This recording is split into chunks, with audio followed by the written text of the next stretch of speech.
Hello, Lord of the Rings fans and viewers of the Rings of Powers. We have just seen the season final, and we want to share with you differences to the books that we have noticed, Easter eggs that we have noticed, and what we expect for the next season. So stay with us.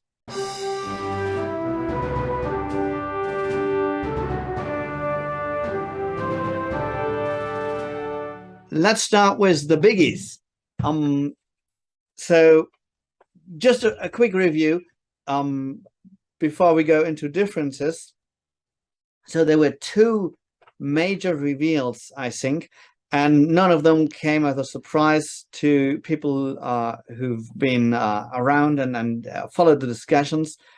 The first big reveal, I think the biggest reveal, is that Halbrand is indeed should I say I've said spoilers? Okay, spoilers following, if that wasn't clear. Okay, so Halbrand is indeed Sauron. Now, the internet has known that for some time, so it's not completely a big reveal to everybody, but I think it was cleverly introduced. So whether it completely fits the books is a different story, but it kind of works within the TV series itself. There was, and I think they did this, I liked how they did this. They kind of tried to distract us from it a little bit, and I don't know if they had already figured out that by that time. I mean, they shot it all in advance, so maybe they guessed by that time the internet would have figured it out. So they, for everybody who didn't think it was the case, they distracted us by making us think for a split moment, perhaps, that the stranger might have been Sauron. Now, I didn't really believe this. It didn't fit everything that the stranger was. At the same time, of course, given the fact that they had changed, obviously, a lot of details, I wasn't entirely sure whether they had, made this person Sauron. It didn't fit, but it could have been an unfitting choice that they still might have made. But I very soon came to the understanding, now that's probably not it. It's probably a distraction. There was this one moment where one of those three seeking ladies hesitated a little bit and thought like, yeah, that's probably introducing it. And also, meanwhile, we have seen a lot of behavior of Halbrand that confirmed that he is probably Sauron, and Galadriel starting to get suspicious and stuff. So that was, it didn't deceive me for long. And if it did at all, only because I thought, well, you never know what Amazon's going to do. They could completely change stuff, but still it was a kind of clever move. So I want to acknowledge this a little bit.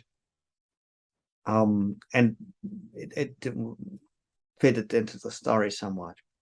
And then, of course, we have the other big reveal, which is also everybody kind of knew, that the stranger is probably Gandalf. I say probably. We have some Easter eggs, and we're coming to them, that really quite clearly indicate that we're meant to believe this. But of course, they didn't say it literally. So what do you think about this? Yeah, I would like to say, according to the Easter eggs, that, and also I don't know how to mix my ideas up properly, because the Easter eggs and differences to the book, they are quite together, so to say.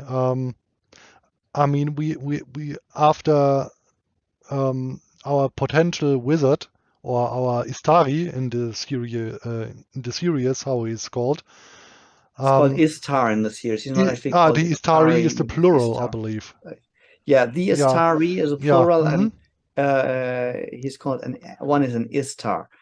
And he's identified as such, and that is, of course, the first difference to the book. Hmm. As far as we know, the Istari should only have arrived in the Third Age, Gandalf being actually the last of the Istari to arrive. Now, for all we know, at least, he is the first of the Astari to arrive, and it's in the Second Age. I mean, it's not like Tolkien literally said they are not there in the Second Age, at least as far as I know. So there's some wiggle room for the backstory of Gandalf that Amazon, I think, is playing on it. Basically, doing the same thing here that they did with some of the other races and ethnicities. They said, well, nobody really said there aren't any dark-colored elves, so we put some in. I think that's a little dodgy, but of course they want to have Gandalf in the series, and I think that's the main reason for it. Yeah, I think so too. I mean, we we have that quote which comes from Gandalf. Do you remember it? That Yeah. In case of doubt, always follow your nose. That is yeah. literally what Gandalf said in the first episode, in the first Peter Jackson movie. Mm. And now we hear it again. So that's pretty clearly saying it's Gandalf, even now. Of course, you never know. They might be misleading us, but I think that's pretty spot on. And the whole design of the figure is saying this is Gandalf. I mean, Yeah. he has the gray robes or roby. It's not really robes yet, but whatever it is. And the whole appearance of him says this is Gandalf. And we also have that moth after Gandalf or the Yeah. Istar killed those three worshipper of Sauron. And here I want to talk about our next Easter egg. Maybe just quickly stay with Yeah. this thought.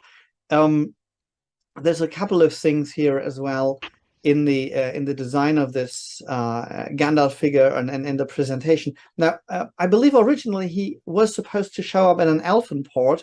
Now he shows up, but that was in the Third Age. So, I mean, if they've invented this new arrival or in between arrival of Gandalf, maybe he's leaving again and then coming back, or I don't know how they pull this off. But now he arrives at the place where the hobbits are, not the hobbits, like the pseudo hobbits. And I'm a little skeptical still of the pseudo hobbits, even though the narration that we know from the Lord of the Rings tells us that Smeagol, who becomes Gollum, was something not too different from a hobbit. So maybe like there is a hint that there are ancestors to the hobbits. And I think that's what the Harfoots are supposed to be. So maybe Smeagol is a Harfoot or somewhere in between a Harfoot and a hobbit. I don't know. But of course, that's going to be later. I think after that's the beginning of the Third Age, if I'm correct. But this closeness to hobbits, which we know of Gandalf and we know of none of the other wizards, is also like saying pretty much this is Gandalf. At least it could be interpreted like that. Just one more, staying with Gandalf here, or with this Istar. The only wizards that may have arrived in the Second Age are actually the two little discussed blue wizards. I think there's some sort of passage that says maybe they've been there in the Second Age. But I'm pretty sure that the Istar, the stranger, is not one of them. I think it's pretty clearly that he's Gandalf. So that's how I interpret it. Yeah, I think so too. I mean, we also mentioned the moth, which we saw at the Hobbit, and he talks regularly to moths to call his eagles. And Do the eagles yeah. already exist? I don't know. I'm not sure. Maybe we will see them, or yeah. We'll find out. Okay, yeah. so you wanted to come to another Easter egg. Yeah, after Gandalf, the Istar, killed those three worshippers of Sauron, we saw those Nazgul-like figures. But I think that they were them. I think they were just like we like the Nazgul have two appearances. One when you are wearing the ring and one when you don't. in the moment of being banished, I'm not sure they were killed, but at least they were banished to some netherworld place. Hmm. You could see their true appearance under the influence of Gandalf's power, and I think that's what happened here. Yeah, this could be a possibility. I mean, later in I'm referring to The Hobbit again. Um, we saw their prison, I believe. Are all nine are trapped in a castle or something like that. Um, Um, you know what I'm? what's you're referring? Is it in the Hobbit or is it Yeah, in it's the in The Hobbit. yeah I just watched it yesterday. in the extended scenes that are not really in the book? You mean? Yeah, I mean in the movie, not in the book. Yeah, Yeah. Hmm? Yeah, and there was a scene where nine they are talking about nine evil forces who were trapped inside and worshipping Sauron in the I old believe they ages. were none of those. I believe Ah, they're not okay. in other Nazguls. The Ah, Nazgul. okay. Um, I believe those don't really come up again. I don't know. Maybe they are dead. I don't know, or at least defeated for good. Hmm. I cannot identify with them with anything in the Lord of the Rings. Okay. Hmm. I think they were probably just there to distract us a little bit, and Okay, yeah. Hmm. you Maybe. know, I mean, unless our viewers know any difference here, but that's what I would say. What I would think. I mean, under none of the principles and forces that were discussed in the Lord of the Rings for sure. Okay. So yeah, but we have Um, those little Easter eggs here, and we have um uh, there's the couple of things that I'm actually looking forward to uh in the next episode. But before we would actually have to see the forging of the other rings, even though according to Tolkien, if I'm not mistaken, they were actually the forged before. They should have already been forged. So it seemed like they haven't yet. And Halbrand or Sauron just arrived at the mount where they are forged. Um, but that's actually not the case in the books. They were actually forged before, and the Elven rings were forged last. So I think that's why they were not touched by Sauron. Here they were now forged before. So yeah, we'll have to see what happens to them. So we want to see the creation of the other rings, and we will probably see the Nazgul before they were Nazgul. And I'm curious about the Witch King. I don't know if he was a Witch King, if he was involved in some kind of sorceries before he got one of the rings. That would be also perhaps interesting to see and how he is portrayed. yeah, and also what I want to see is what happens now, or we know what will happen to Khazad-dûm, but How? Yeah, the yeah, Balrog. the They how. haven't Hmm. yet. I mean, that's gonna happen. The Khazad-dûm will be destroyed, and the Balrog will have some influence here. I think that is the very Balrog that Gandalf fought with. Yeah, I guess so too. I mean, in The Lord of the Rings, we saw the Balrog in Khazad-dûm, and here in the Rings of Power series, they awakened the Balrog beneath Khazad-dûm. So But here's an yeah, important information. Um, when the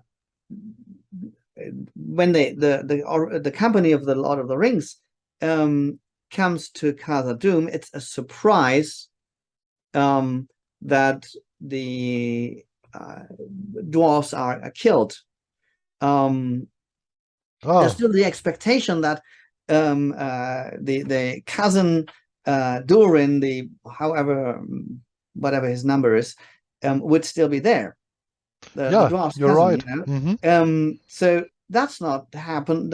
So I think maybe the whole destruction of Khazad-dûm is a lot later, because it must have been something recent. If it were already happened in the Second Age, then what would be the surprise? I don't know. Yeah.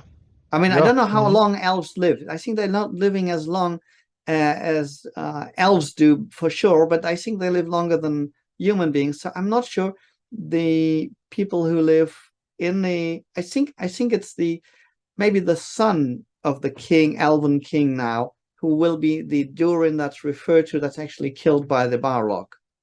Mhm. So we already probably know this character, but when is he being killed? Is he killed in the Second Age, or is he being killed in the Third Age? Yeah. I mean, talking about timelines, the whole stuff, the Easter, for example, should arrive at the 2000 in year 1000 um, in the Third Age, and we are in the Second Age, and the so we are talking about, so to say, because if we see Gandalf in the Lord of the Rings, he's already 2000 years old, so it's about 3000 years in the Third Age, and we are in the Second Age, so we are talking about 3000 years minimum in Yeah, difference. So I guess they just mixing timelines a bit. So maybe they are, but also they're mixing details. So I think one way to resolve this is to just claim that Gandalf has been there before, and maybe he left again, like he did after sort of defeating the Balrog. And then maybe he comes back, or maybe they just changed his arrival time. And there's also, at least according to those three not so lovely ladies, they expect two presences. So there's Sauron and the other, they say. So there's not like the other five wizards. There's just the other. yeah, hmm So I think in this timeline, in this version, Gandalf did arrive together with Sauron, um, but not nobody else hmm is there. And also, please keep in mind, I think Gandalf was not created; he just came to Earth at this point. So he is older. He's not born now. yeah, And I think we have to understand that. Um, but yeah, I think these are some significant differences, and I'm not sure in the Hobbit.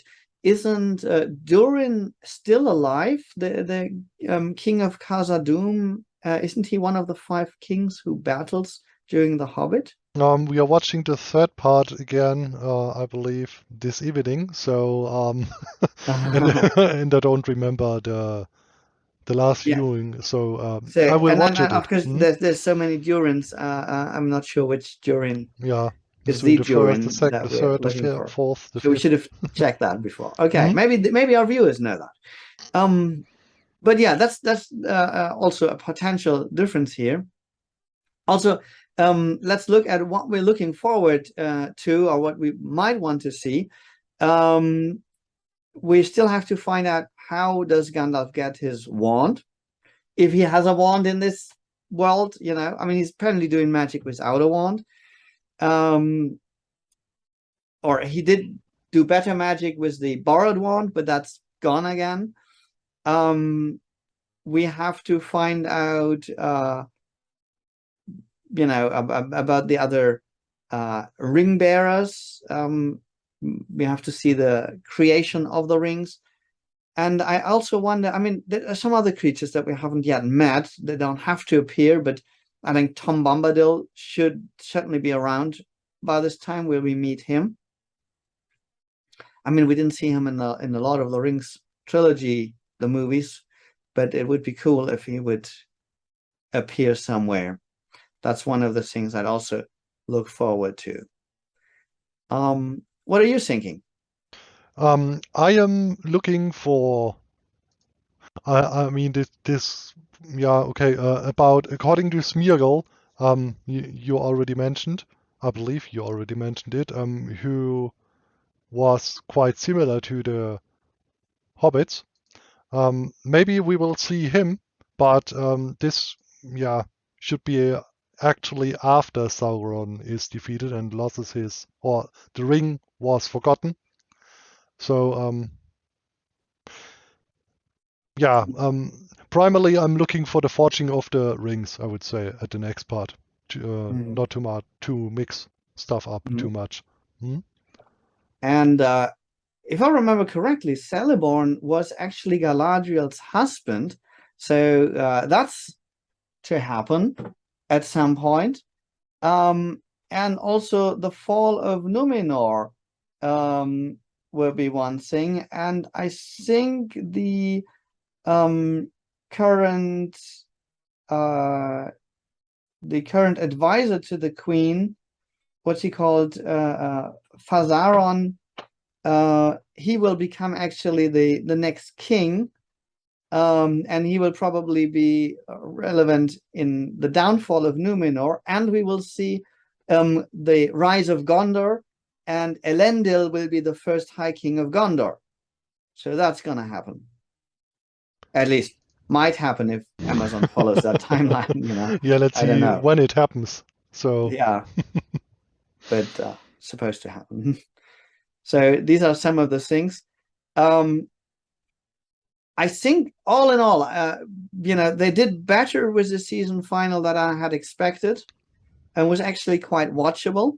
And I did enjoy a large part of it, despite the fact that the general criticism about a couple of things still exists, and it's still serious, and it still tends to take me out of the whole thing at a certain point. And even though certain things are not discussed, like you could say, like, why do fans always bring this up, that we have dark-skinned elves and dark-skinned dwarves and dwarf-skinned pseudo hobbits. I mean, it's just there, and it's of course this agenda of normalizing it, and at the same time it doesn't fit in, and it kind of brings me out of it because it doesn't make no sense. Um, so I think that criticism still is relevant, but I also want to acknowledge that they did not too bad a job to bring this season final together, still with some questions to be asked. Galadriel has telepathic abilities. Didn't she figure out? I mean, even Morgoth wasn't supposedly immune against them. So how is Sauron being able to hide himself so well? But there's also some stuff that works well. I mean, Sauron wasn't entirely evil originally, and there's these moments when he tries to repent, or at least claims to repent. I don't know how honest this is at this point.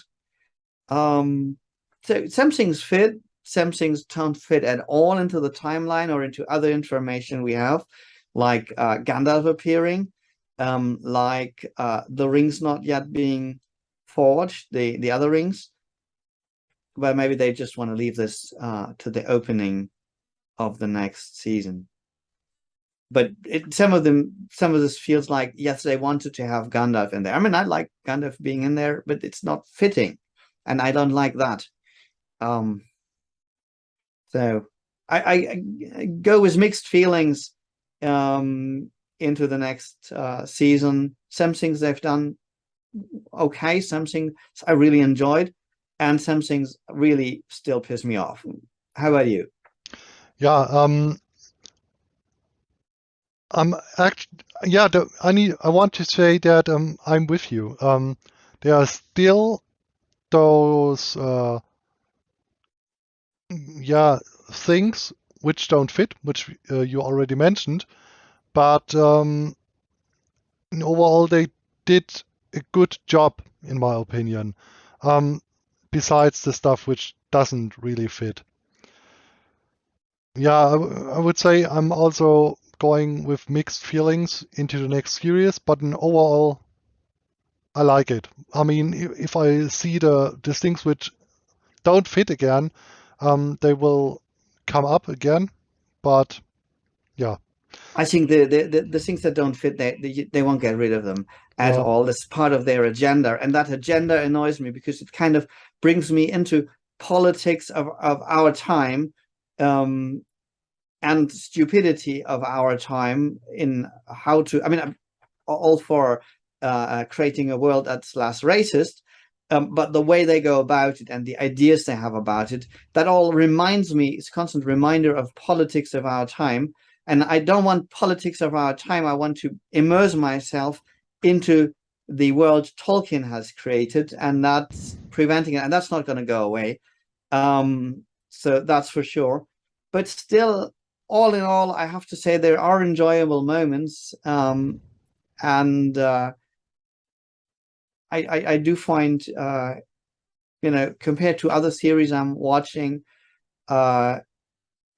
it's actually reasonably. I mean, like we did this in a Game of Thrones reviews where they also have introduced now the black characters, but the whole thing is not so enjoyable to watch comparatively. The one thing that I would still also criticize is that, this last episode had a good pace most of the time, but before that we were like seeing endless scenes of nothing happening. So that's also a criticism that I hope they will change in the next season. Other than that, I did enjoy the general atmosphere, which is partly because they took it from Peter Jackson's version, and so that's still basically an acknowledgement of Peter Jackson and the fact that they have successfully copied it with the music and everything as well, that Howard Shaw did. Yeah, I have nothing to add here. And I'm really interested how our viewers and subscribers, and how about especially you, find, or what are you thinking about the series and the final episode?